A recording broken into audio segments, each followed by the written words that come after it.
باب نمبر 9 آفاقی پختگی عادت کا قانون۔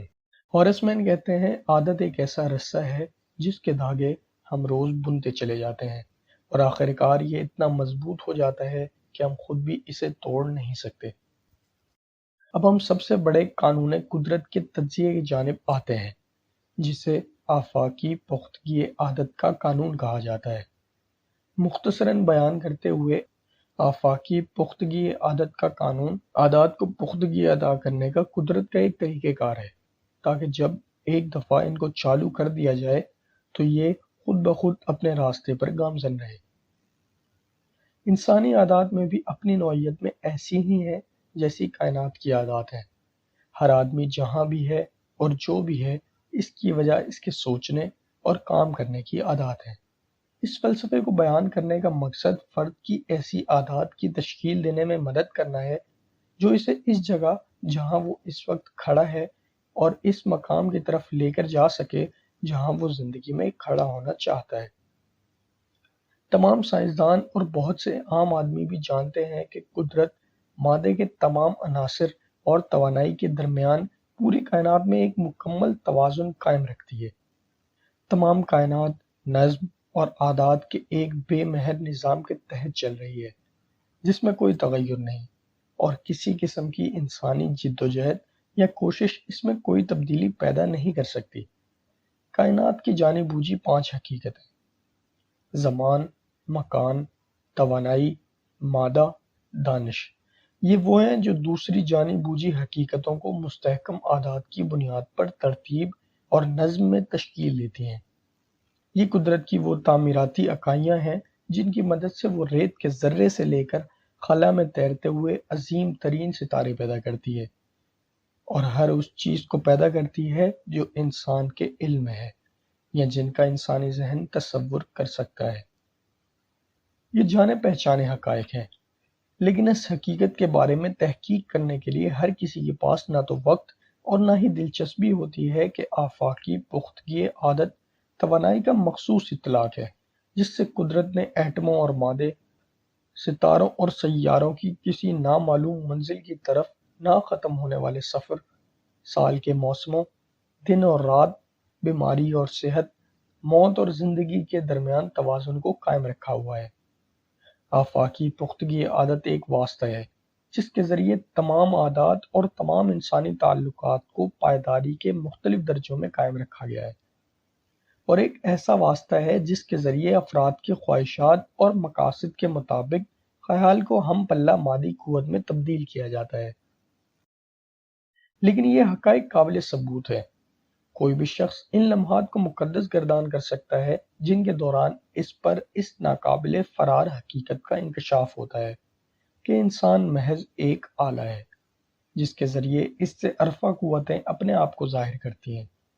یہ ساری فلسفی کسی بھی شخص کو اس اہم انکشاف سے روشناس کرانے اور اسے اس طور قابل بنانے کے لیے تشکیل دی گئی ہے کہ وہ اپنے آپ کو کائنات کی اندیکھی قوتوں کے ساتھ ہم آہنگ رکھتے ہوئے اس علم کو استعمال کر سکے جو اسے ناگزیر طور پر زندگی کے دریا کی کامیابی والی سمت اتار دیتا ہے۔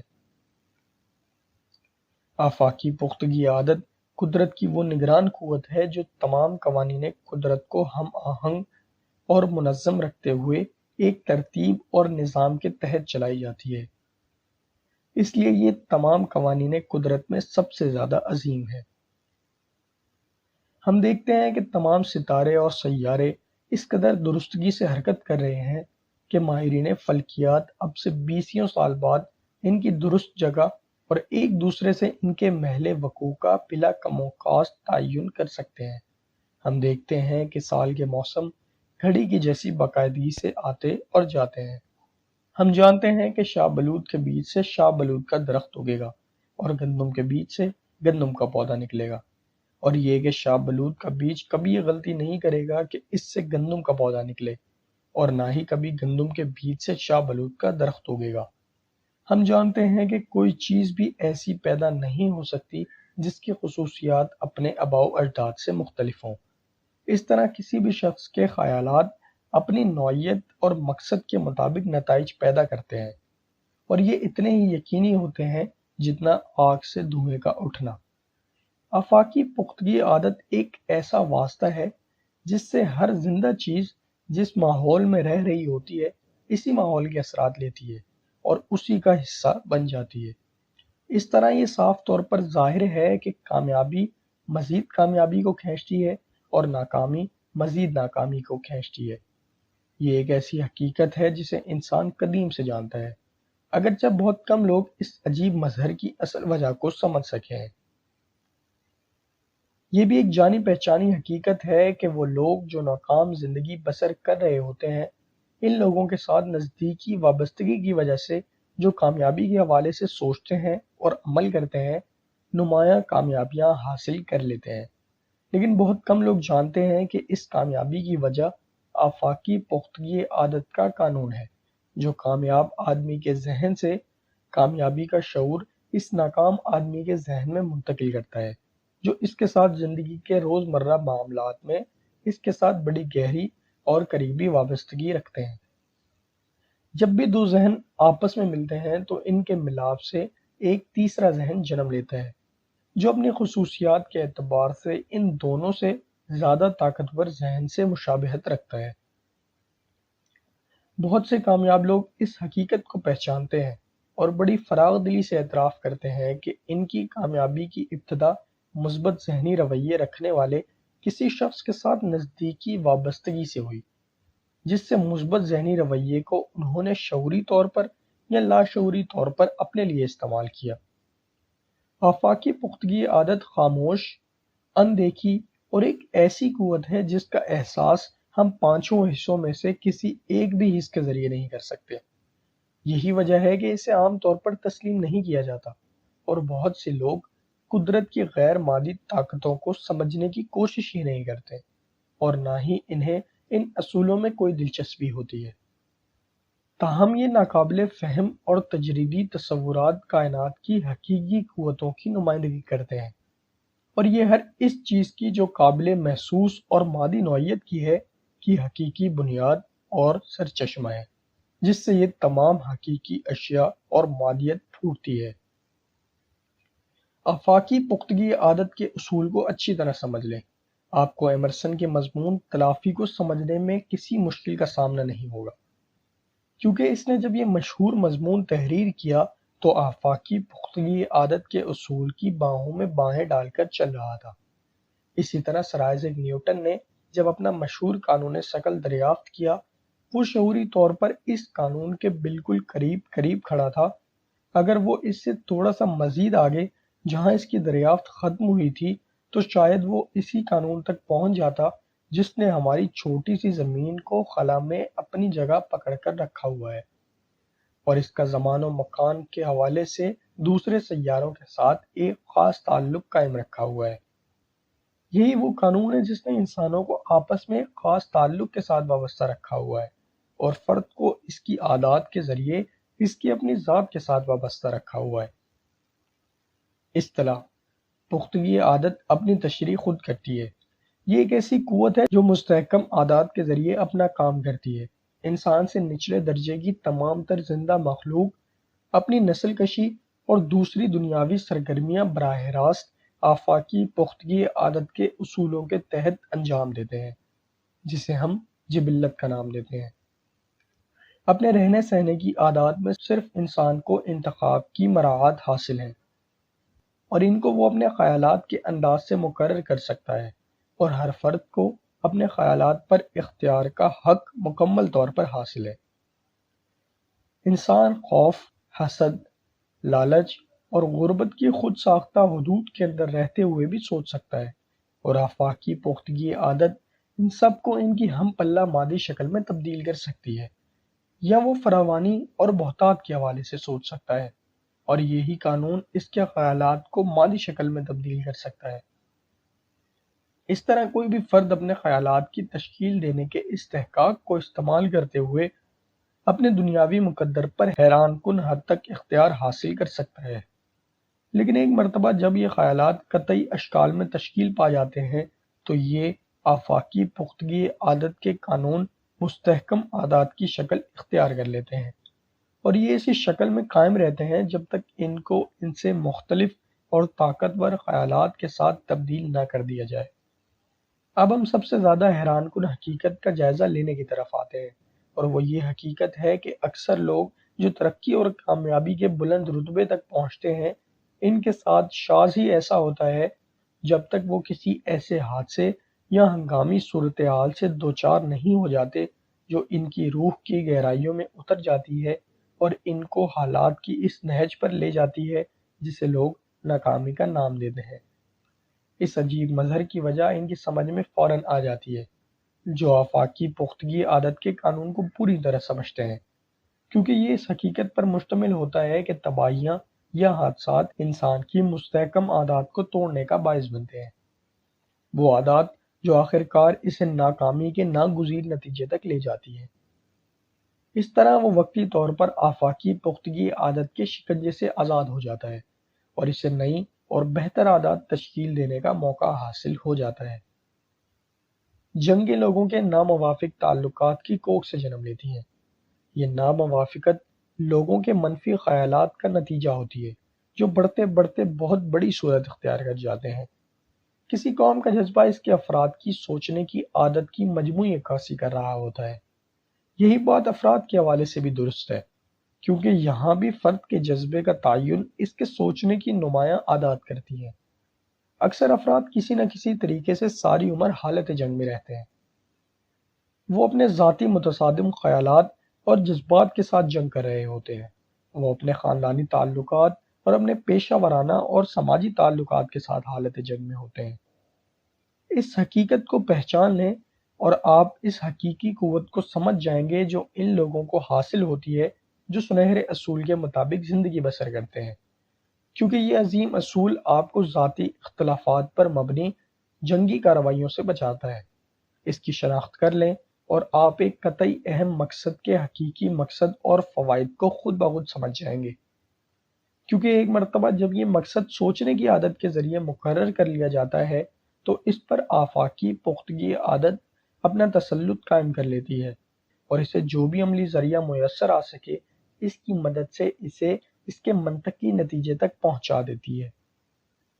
آفاقی پختگی عادت فرد کو یہ تجویز نہیں دیتی کہ اسے کیا خواہش کرنی چاہیے یا یہ کہ سوچنے کی عادات مثبت ہونی چاہیے یا منفی، بلکہ یہ اس کی تمام سوچنے کی عادات پر عمل کرتے ہوئے اور انہیں استحکام کرتے ہوئے ان کو ان کی ہم پلہ مادی شکلوں میں تبدیل کر دیتی ہے۔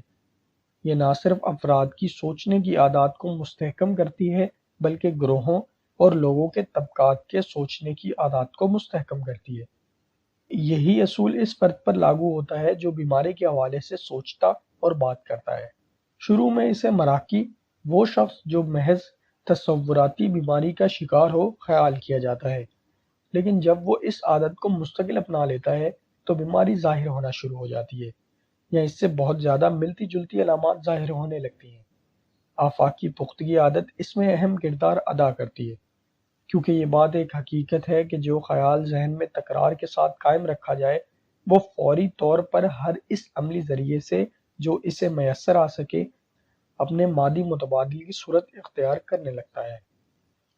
لوگوں کی ذہانت کا یہ ایک افسوسناک پہلو ہے کہ امریکہ جیسے عظیم ملک میں لوگوں کی 3/4 سے زیادہ تعداد ساری عمر غربت اور محتاجی میں بسر کر دے، لیکن اگر آپ آفاقی پختگی عادت کے قانون سے آگاہ ہیں تو اس کی وجہ سمجھنا کوئی مشکل کام نہیں ہے۔ غربت، احساس غربت جو کہ غربت کے حوالے سے سوچنے، غربت سے خوفزدہ ہونے اور غربت کے بارے میں باتیں کرنے سے جنم لیتا ہے۔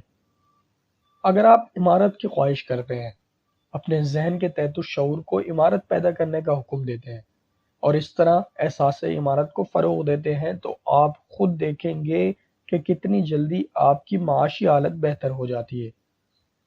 سب سے پہلے آپ جو کچھ چاہتے ہیں اس کا شعور جنم لیتا ہے، اس کے بعد آپ کی خواہشات کا مادی یا ذہنی اظہار سامنے آتا ہے۔ شعور پیدا کرنا آپ کی اپنی ذمہ داری ہے۔ یہ ایک ایسی چیز ہے جو آپ نے لازماً خود اپنے روزمرہ کے خیالات یا اپنی دعاؤں کے ذریعے، اگر آپ اپنی خواہشات کا اظہار اس طریقے سے پسند کرتے ہوں، پیدا کرنی ہوتی ہے۔ اس طرح آپ اس عظیم طاقت کے ساتھ رابطہ قائم کر لیتے ہیں جو ہر چیز کا خالق ہے۔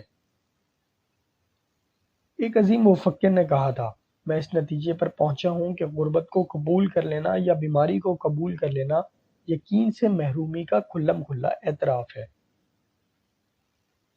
ہم اپنے یقین سے بہت زیادہ دعوے کرتے ہیں لیکن ہمارا عمل ہمارے الفاظ کو جھٹلا رہا ہوتا ہے۔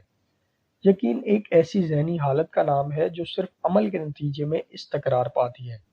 صرف یقین ہی کافی نہیں ہوتا، جیسا کہ ایک عظیم مفکر نے کہا تھا، یقین بغیر عمل کے مردہ گھوڑا ہے۔ آفاقی پختگی عادت کا قانون قدرت کی اپنی تخلیق ہے۔ یہ ایک آفاقی قانون ہے جس کے ذریعے خلاؤں میں تیرتے ہوئے سب کے سب ستارے سے لے کر مادے کے چھوٹے سے چھوٹے ایٹم تک کائنات پورے عمل میں ضبط و نظم اور ہم آہنگی کو قائم رکھا گیا ہے۔ یہ ایک ایسی قوت ہے جو کمزور کو اور طاقتور کو، غریب کو اور امیر کو، بیمار کو اور تندرست کو، غرض تمام انسانوں کو برابر کی میسر ہے۔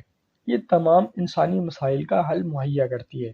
اس فلسفے کے 17 اصولوں کا اہم مقصد آفاقی پختگی عادت کی قوت کے ساتھ فرد کو اپنی مطابقت پذیری قائم کرنے میں مدد فراہم کرنا ہے، جس کے لیے اسے اپنے سوچنے کی عادات کو تشکیل دینے کے لیے تادب نفس سے کام لینا ہوگا۔ ماسٹر چابی کے 17 عناصر۔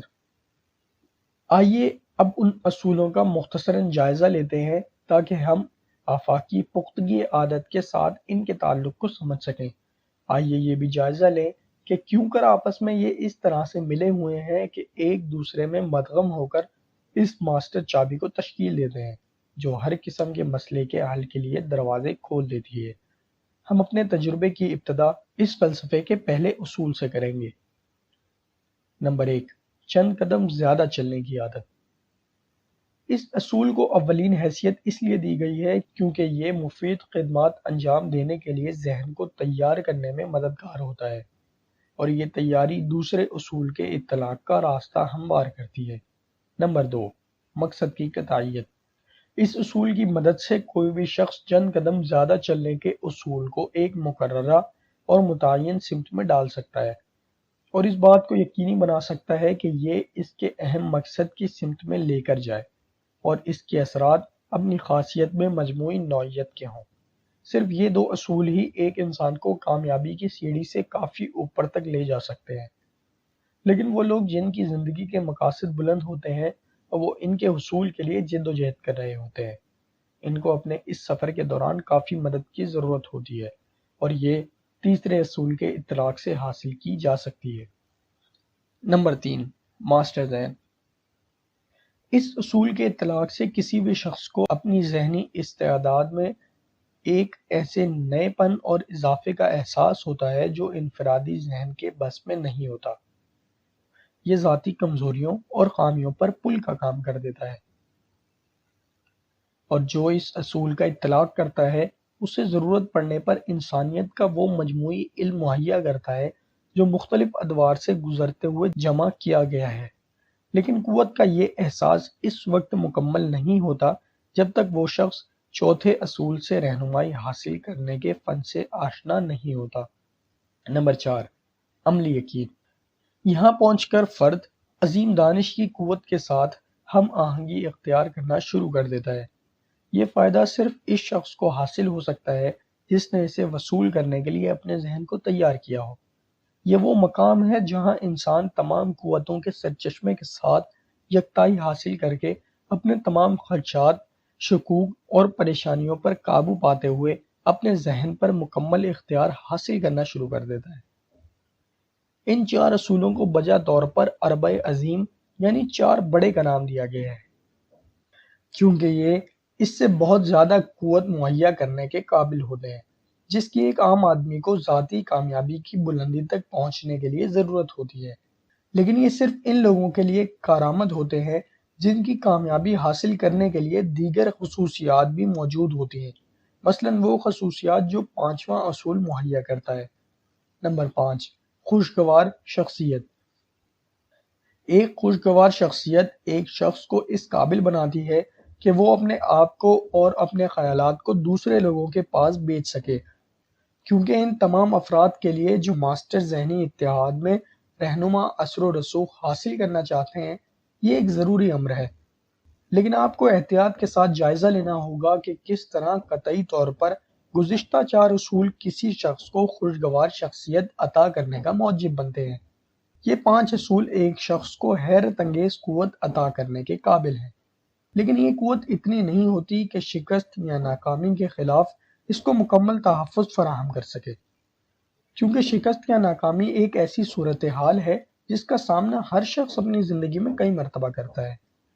اس کے لیے چھٹے اصول کو سمجھنے اور اس کو استعمال کرنے کی ضرورت ہے۔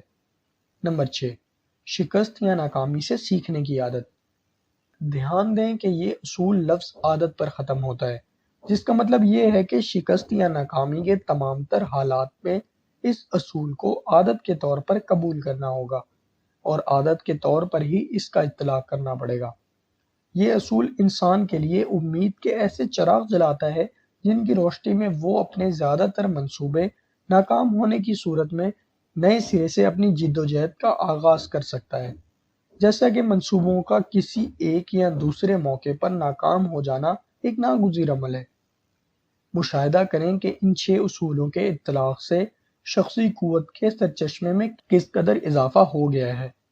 فرد کو پتہ چل گیا ہے کہ وہ زندگی میں کس سمت جا رہا ہے۔ وہ ان تمام لوگوں کا دوستانہ تعاون حاصل کر چکا ہے جن کی خدمات سے اسے اپنے مقصد تک پہنچنے کے لیے مدد لینے کی ضرورت ہوگی۔ اس نے اپنی شخصیت کو خوشگوار بنا لیا ہے۔ اس طرح اس نے اپنے لیے دوسروں کے مسلسل تعاون کو یقینی بنا لیا ہے۔ اس نے عظیم دانش کے ساتھ اپنا ناطہ جوڑنے اور اس طرح حاصل ہونے والی قوت کا عملی یقین کے ذریعے اظہار کرنے کا فن سیکھ لیا ہے۔ اس نے اپنی ناکامیوں اور شکستوں کو کامیابی کا وسیلہ سمجھنے کا فن بھی سیکھ لیا ہے۔ ان تمام فوائد سے قطع نظر ایک شخص جس کا قطعی اہم مقصد ذاتی کامیابیوں کے اعلیٰ درجے پر مرتکز ہو، اس کے پیشہ ورانہ سفر میں اکثر ایسے مقام آتے ہیں جب اسے 7ویں اصول کے فوائد کی ضرورت محسوس ہوتی ہے۔ نمبر 7، تخلیقی فراست۔ اس اصول سے ایک شخص کو اپنے مستقبل میں جھانکنے اور اسے اپنے ماضی کو پرکھنے کی صلاحیت حاصل ہوتی ہے، اور وہ اس قابل ہو جاتا ہے کہ اپنے تخیل کے بلبوتے پر اپنی امیدوں اور منصوبوں کی تکمیل کے لیے نئے اور بہتر منصوبے تشکیل دے سکے۔ اور یہ وہ مقام ہے جہاں ایک شخص شاید پہلی مرتبہ اپنی چھٹی حص کو دریافت کرتا ہے، اور اس سے وہ علم اور سوجھ بوجھ حاصل کرنا شروع کر دیتا ہے جو انسانی تجربات پر مجتمع علوم سے میسر نہیں ہو سکتی۔ لیکن اس سے حاصل ہونے والے فائدے کو عملی استعمال میں لانے کے لیے ضروری ہے کہ 8ویں اصول کو سمجھا جائے اور اس کا مناسب اطلاق کیا جائے۔ نمبر 8، ذاتی پیش قدمی۔ یہ وہ اصول ہے جو عمل کی ابتدا کرتا ہے اور پھر اسے قطعی مقاصد کی جانب جاری رکھتا ہے۔ ایک شخص کو ٹال مٹول، لا تعلقی اور کاہلی جیسی تباہ کن عادات کے خلاف تحفظ فراہم کرتا ہے۔ اس اصول کی اہمیت کا اندازہ اس حقیقت سے لگایا جا سکتا ہے کہ یہ پہلے 7 اصولوں کے سلسلے میں عادت پیدا کرنے والا اصول ہے، کیونکہ یہ ظاہر ہے کہ ذاتی پیش قدمی کے بغیر کسی بھی اصول پر عمل کرنا ممکن نہیں ہوتا، اور یہ آپ کی عادت کا حصہ نہیں بن سکتا۔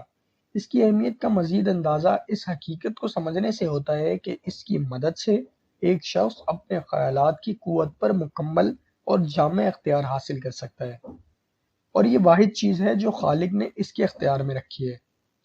خیالات اپنے آپ کو منظم یا مرتکز نہیں کر سکتے، انہیں رہنمائی، تحریک اور مدد کی ضرورت ہوتی ہے، جو کہ صرف کسی کی ذاتی پیش قدمی کے ذریعے ہی مہیا کی جا سکتی ہے۔ لیکن ذاتی پیش قدمی بعض اوقات غلط سمت میں بھی ہو سکتی ہے، اس لیے اسے اضافی رہنمائی کی ضرورت بھی ہوتی ہے جو کہ نواں اصول مہیا کرتا ہے۔ نمبر 9، درست سوچ۔ درست سوچ نہ صرف فرد کو اس کی غلط سمت میں ذاتی پیش کے خلاف تحفظ فراہم کرتی ہے، بلکہ اس کی بصیرت اور قیاس کی غلطیوں اور اس کے خام فیصلوں کے خلاف بھی تحفظ فراہم کرتی ہے۔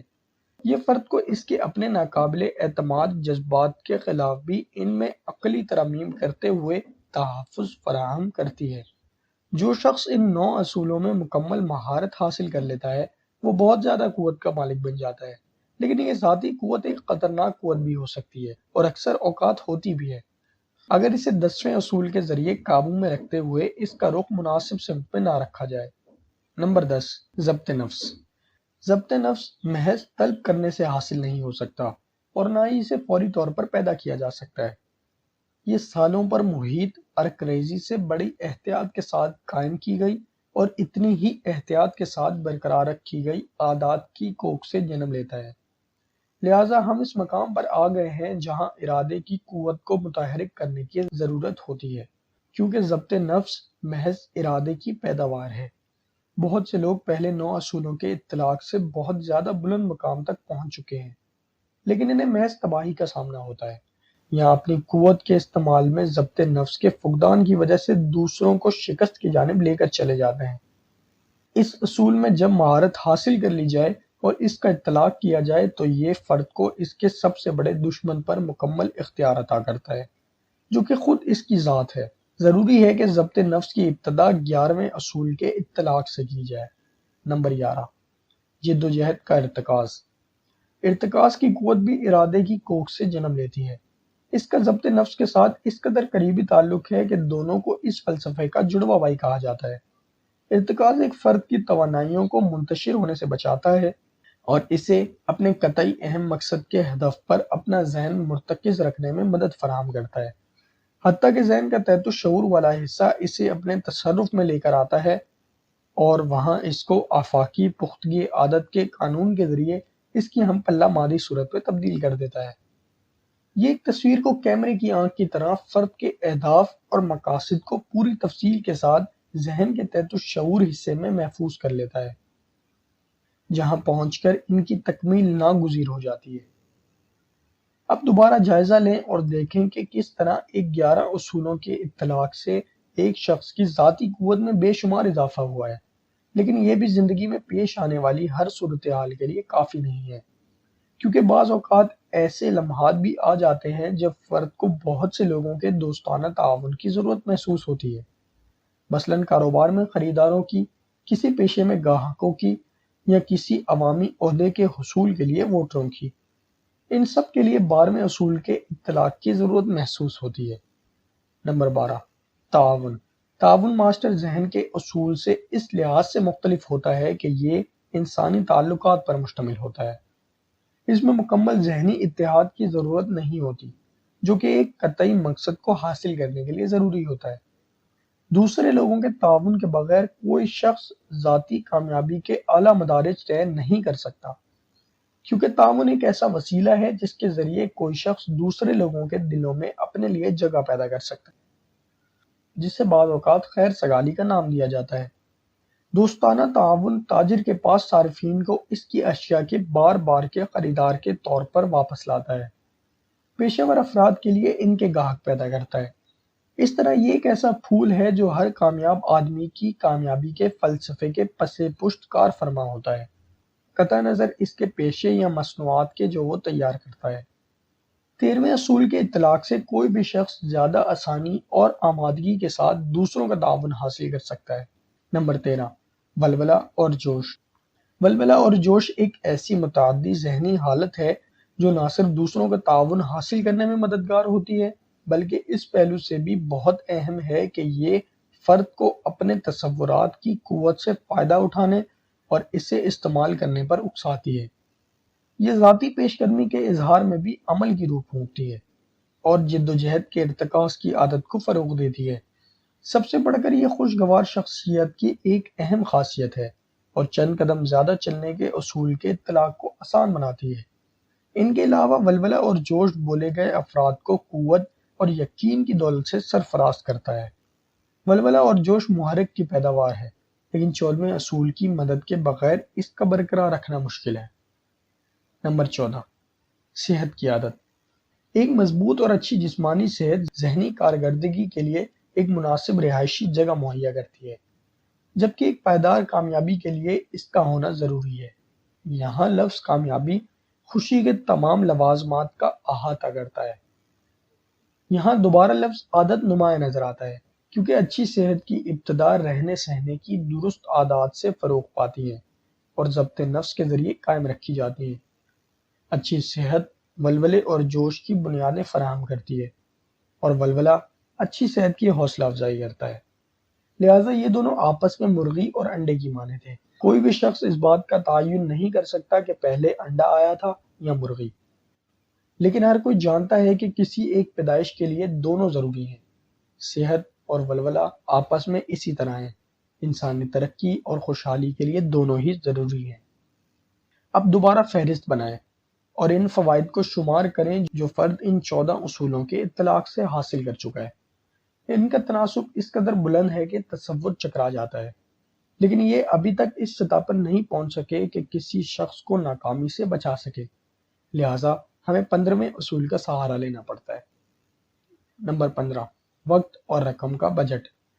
وقت کی کفایت اور رقم کی بچت کے ذکر سے انسان بہت زیادہ پریشانی محسوس کرتا ہے۔ تقریباً ہر شخص وقت اور رقم دونوں کو آزادانہ استعمال کرنا چاہتا ہے، لیکن ان کے بجٹ اور بچت کے بارے میں کبھی بھی سوچنا نہیں چاہتا۔ تاہم جسم اور ذہن کی آزادی تمام انسانوں کی دو بڑی خواہشیں ہیں، جو سخت بجٹ کے تحت ضبط نفس کے بغیر پائیدار حقیقت کا روپ نہیں دھار سکتی۔ اس لیے یہ اصول ذاتی کامیابی کے فلسفے کا ایک اہم اور ناگزیر حصہ ہے۔ اب ہم ذاتی قوت حاصل کرنے کے انتہا کے قریب پہنچ رہے ہیں۔ ہم قوت کے سرچشموں کے بارے میں جان چکے ہیں اور یہ بھی سمجھ چکے ہیں کہ ہم ان کو کس طرح اپنا سکتے ہیں اور کسی بھی مطلوبہ ہدف کے لیے کس طرح ان کا اطلاق کر سکتے ہیں، اور یہ بھی جان گئے ہیں کہ ان کی قوت اتنی زیادہ ہے کہ کوئی چیز ان کے راستے میں حائل نہیں ہو سکتی، سوائے اس کے کہ فرد ان کا غیر دانشمندانہ غلط استعمال کرتے ہوئے خود اپنی اور دوسروں کی تباہی کا سامان پیدا کر لے۔ لہٰذا اس قوت کے درست استعمال کے لیے ضروری ہے کہ 16ویں اصول سے رہنمائی حاصل کی جائے۔ نمبر 16، سنہرے اصول کا اطلاق۔ لفظ اطلاق پر جو زور دیا جا رہا ہے اس پر غور کریں۔ سنہرے اصول کی صداقت پر یقین کر لینا کافی نہیں۔ پائیدار فائدے کے لیے اور ذاتی قوت کے استعمال میں رہنمائی کے لیے اس کا اطلاق تمام انسانی تعلقات میں ایک عادت کے طور پر کرنا ضروری ہے۔ انسانی تعلقات کے اس شاندار اصول کے اطلاق سے جو فوائد حاصل ہوتے ہیں وہ اس قابل ہیں کہ ان کو حاصل کرنے کے لیے اس اصول کو اپنی عادت بنا لینے کے لیے ضروری جد و جہد سے ہرگز گریز نہ کیا جائے۔ اس اصول کے مطابق زندگی نہ گزارنے کے نقصانات اتنے زیادہ ہیں کہ ان کا یہاں تفصیلی ذکر کرنا ممکن نہیں ہے۔ اب ہم ذاتی قوت کی انتہا کو حاصل کر چکے ہیں اور اس کے غلط استعمال کے خلاف ہم اپنے آپ کو تحفظ فراہم کر چکے ہیں۔ اب ہمیں صرف اس بات کی ضرورت ہے کہ ایسے ذرائع تلاش کریں جن کی مدد سے اس قوت کو اپنی زندگی کا مستقل اور پائیدار حصہ بنا سکیں۔ ہم نے اس فلسفے کے اوج و کمال کو حاصل کرنا ہے، لہٰذا اس فلسفے کے 17ویں اور آخری اصول کے اطلاق سے ہم اس مطلوبہ ہدف کو حاصل کر سکتے ہیں۔ نمبر 17، آفاقی پختگی عادت۔ آفاقی پختگی عادت ایک ایسا اصول ہے جس کی مدد سے ہم تمام عادات کو مختلف درجات تک پختہ اور مستقل بنایا جا سکتا ہے۔ جیسا کہ کہا گیا ہے کہ یہ پورے فلسفے پر کنٹرول کرنے والا اصول ہے، جس میں پہلے 16 اصول مدغم ہو جاتے ہیں اور اس کا حصہ بن جاتے ہیں، اور یہ کائنات کے تمام قدرتی قوانین کو کنٹرول کرنے والا اصول ہے۔ یہ وہ اصول ہے جو اس فلسفے کے پہلے اصولوں کے اطلاق کی عادت میں پختگی پیدا کرتا ہے۔ اس طرح یہ کامیابی کے شعور کے اظہار اور فروغ کے لیے فرد کے ذہن کو تیار کرنے میں ایک نگران عامل کا کردار ادا کرتا ہے، جو کہ ذاتی کامیابی کے اصول میں بہت زیادہ اہم عنصر ہے۔ محض پہلے بیان کیے گئے 16 اصولوں کو سمجھ جانا کسی بھی شخص کو ذاتی کامیابیوں سے ہمکنار نہیں کر سکتا۔ ان اصولوں کو پوری طرح سمجھ کر پختہ عادت کے طور پر ان کا اطلاق بنیادی حیثیت رکھتا ہے، اور عادت پیدا کرنا آفاقی پختگی عادت کے اصول کا واحد وصف ہے۔ آفاقی پختگی عادت زندگی کے عظیم دریا کے مترادف یعنی ہم معنی ہے، جس کے اس سے پہلے بار بار حوالے دیے جا چکے ہیں، کیونکہ جیسا کہ قوت کی دوسری اقسام میں ہوتا ہے، یہ بھی منفی اور مثبت دونوں قسم کے مضمرات پر مشتمل ہے۔ اس کے منفی اطلاق کو تنویمی آہنگ کہا جاتا ہے، کیونکہ یہ ہر اس چیز پر جس کے ساتھ اس کا تعلق ہوتا ہے ایک تنویمی اثر مرتب کرتا ہے۔ ہم کسی نہ کسی رنگ میں اس کا اثر ہر انسان پر دیکھ سکتے ہیں۔ یہ واحد وسیلہ ہے جس کے ذریعے غربت کا شعور عادت کے طور پر پختہ ہو جاتا ہے۔ یہ خوف، حسد، لالچ اور انتقام جیسی تمام مستقل عادات کا معمار اور بغیر کچھ دیے حاصل کرنے کی تمنا رکھنے کا موجب ہے۔ یہ نا امیدی اور لا تعلقی عادت کو پختہ کرتا ہے، اور یہ مراکی کی عادت کا معمار ہے جس کی وجہ سے لاکھوں لوگ اپنی ساری زندگیوں میں تصوراتی بیماریوں کا شکار رہتے ہیں۔ یہ ناکامی کے شعور کا بھی معمار ہے جو لاکھوں انسانوں میں خود اعتمادی کے جذبے کو ختم کرتا ہے۔ مختصراً یہ تمام منفی عادات کو قطع نظر ان کی نوعیت اور اثرات کے پختہ کرتا ہے۔ اس طرح یہ زندگی کے عظیم دریا کی ناکام سمت ہے۔ دریا کی کامیابی والی طرف مثبت سمت ہر قسم کی تعمیراتی عادات کو پختہ کرتی ہے، مثلاً مقصد کی قطعیت کی عادت، چند قدم زیادہ چلنے کی عادت، انسانی تعلقات میں سنہرے اصول کے اطلاق کی عادت، اور تمام دوسری عادات جن کا اطلاق اس فلسفے کے پہلے بیان کیے گئے 16 اصولوں سے فوائد حاصل کرنے کے لیے ضروری ہے۔ عادت کا نفاذ۔ آئیے اب لفظ عادت کا جائزہ لیتے ہیں۔ ویبسٹر ڈکشنری میں اس لفظ کی بہت سی تشریحات کی گئی ہے، جن میں سے ایک یہ ہے: عادت کا مطلب تکرار کے نتیجے میں پیدا ہونے والا ایک متعین ملان یا افتاد طبع ہے۔ رواج یا رسم تکرار کے میلان کے بجائے صرف تکرار کے وجود کی طرف اشارہ کرتی ہے۔ ویبسٹر ڈکشنری کی تشریح کافی اضافی تفصیلات پر مشتمل ہے، لیکن اس کے کسی حصے میں اس قانون کی تشریح نہیں کی گئی جو عادت کو پختہ کرتا ہے۔ اس فروگزاشت کی وجہ بلا شبہ یہی ہو سکتی ہے کہ اس ڈکشنری کے ایڈیٹروں پر آفاقی پختگی عادت کا قانون آشکار نہیں ہوا ہوگا، لیکن ہمیں ویبسٹر کی تشریح میں ایک بہت اہم اور نمایاں لفظ نظر آتا ہے۔ یہ تکرار کا لفظ ہے۔ یہ اس لیے اہم ہے کیونکہ یہ اس ذریعے کی نشاندہی کرتا ہے جس سے کسی عادت کا آغاز ہوتا ہے۔ مثال کے طور پر مقصد کی قطعیت کی عادت اس وقت عادت بنتی ہے جب اس مقصد کے خیال کو تکرار کے ساتھ دہرایا جاتا ہے۔ خیال کو تکرار کے ساتھ ذہن میں لاتے ہوئے اس خیال کو تکرار کے ساتھ تکمیل کی شدید خواہش کی موجودگی میں تصور کے حوالے کیا جاتا ہے، حتیٰ کہ تصور اس خواہش کی تکمیل کے لیے خواہش کے سلسلے میں یقین کی عادت بروئے کار لاتے ہوئے اس کی تکمیل کا عملی منصوبہ تیار کرتا ہے، اور یہ کام اس قدر شدت اور تکرار سے ہوتا ہے کہ فرد اس سے بہت پہلے کہ وہ حقیقت میں اس چیز کو حاصل کرنا شروع کر دے جس کی سے خواہش ہے، اپنے قبضے میں دیکھنا شروع کر دیتا ہے۔ رضاکارانہ مثبت عادات تشکیل دینے کے لیے ضبط نفس، ثابت قدمی، قوت ارادہ اور یقین کا اطلاق کرنا پڑتا ہے۔ یہ سب کچھ اس شخص کو حاصل ہو چکا ہوتا ہے جس نے فلسفے کے پہلے 16 اصول اپنے وجود میں سمو لیے ہوتے ہیں۔ عادت کی رضاکارانہ تشکیل ضبط نفس کے اطلاق کا اعلیٰ ترین مظاہرہ ہے۔ تمام رضاکارانہ عادات اس قوت ارادی کی پیداوار ہوتی ہیں جو قطعی مقصد کے حصول کے لیے مرتکز کی گئی ہوتی ہے۔ ان کی ابتدا آفاقی پختگی عادت کے بجائے فرد سے ہوتی ہے، اور ضروری ہے کہ خیال اور عمل کے تکرار سے ان کو ذہن میں پوری طرح راسخ کر دیا جائے، حتیٰ کہ انہیں آفاقی پختگی عادت اپنے تصرف میں لا کر ان کو ایسی پختگی عطا کر دے کہ یہ خود بخود کام کرنا شروع کر دیں۔